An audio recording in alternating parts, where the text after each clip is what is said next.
धन्य कथा अमरलोक की, जहाँ प्रगट सतनाम।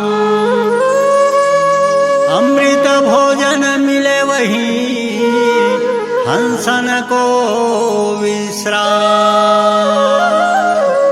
बोलिए सतनाम पुरस्पिता की जय।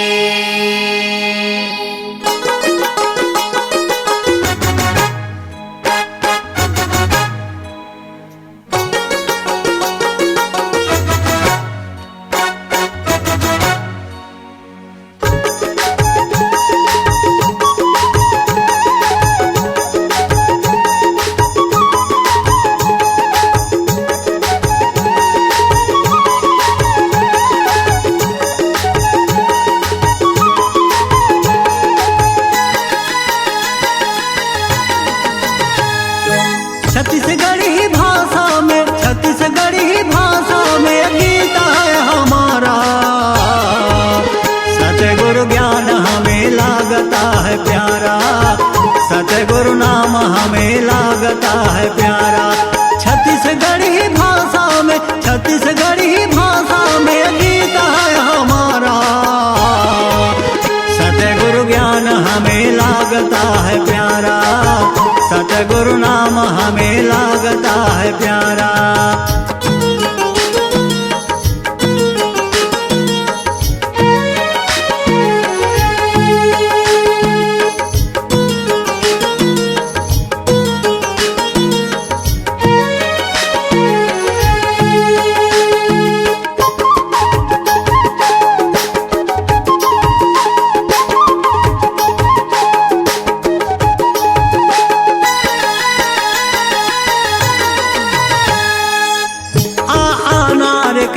स्कूल में पढ़ाए, आम के फूल मातरा लगाए।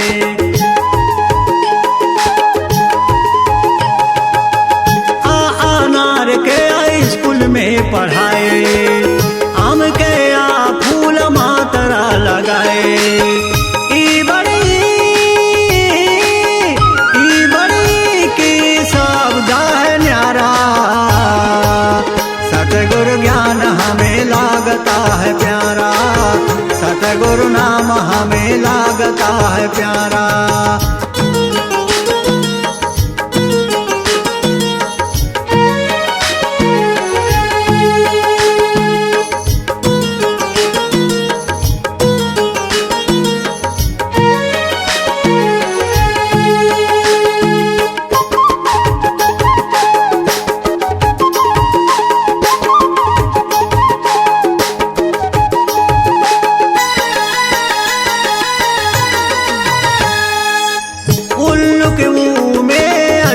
है भारी, उनके मुंह में गर्मी है सारी।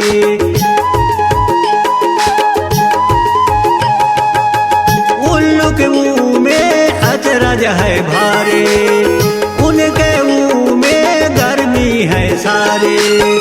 ऋषिकरी हमें करता है इशारा। सतगुरु ज्ञान हमें लागता है प्यारा, सतगुरु नाम हमें लागता है प्यारा।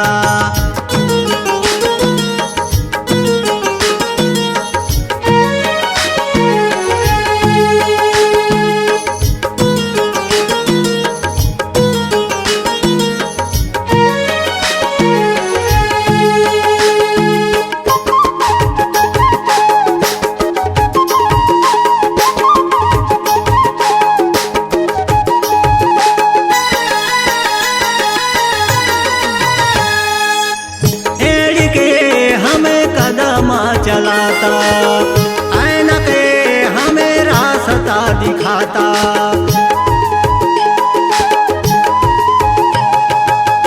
एड़ी के हमें कदम चलाता, ऐनक हमें रास्ता दिखाता। ओखलिकवा फैलाता है परिवारा। सतगुरु ज्ञान हमें लागता है प्यारा, सत सतगुरु नाम हमें लागता है प्यारा।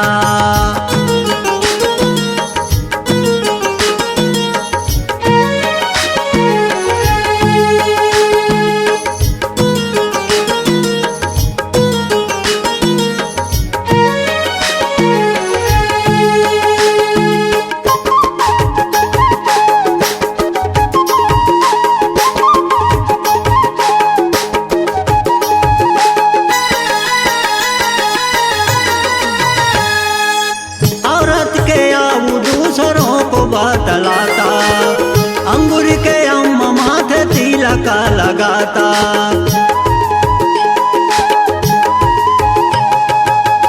औरत के अब दूसरों को बतलाता अंगूर के अम्मा माथे तिलक लगाता।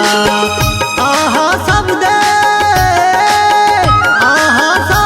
में हंसी भरपूरा सतगुरु ज्ञान हमें लागता है प्यारा। सतगुरु नाम हमें लागता है प्यारा। छत्तीसगढ़ी भाषा में गीत है हमारा। सतगुरु ज्ञान हमें लागता है प्यारा। सतगुरु नाम हमें लागता है प्यारा। छत्तीसगढ़ी भाषा में गीत है हमारा। सतगुरु ज्ञान हमें लागता है प्यारा। सतगुरु नाम हमें लागता है प्यारा। सतगुरु ज्ञान हमें लागता है प्यारा। सतगुरु नाम हमें लागता है प्यारा। सतगुरु ज्ञान हमें लागता है प्यारा।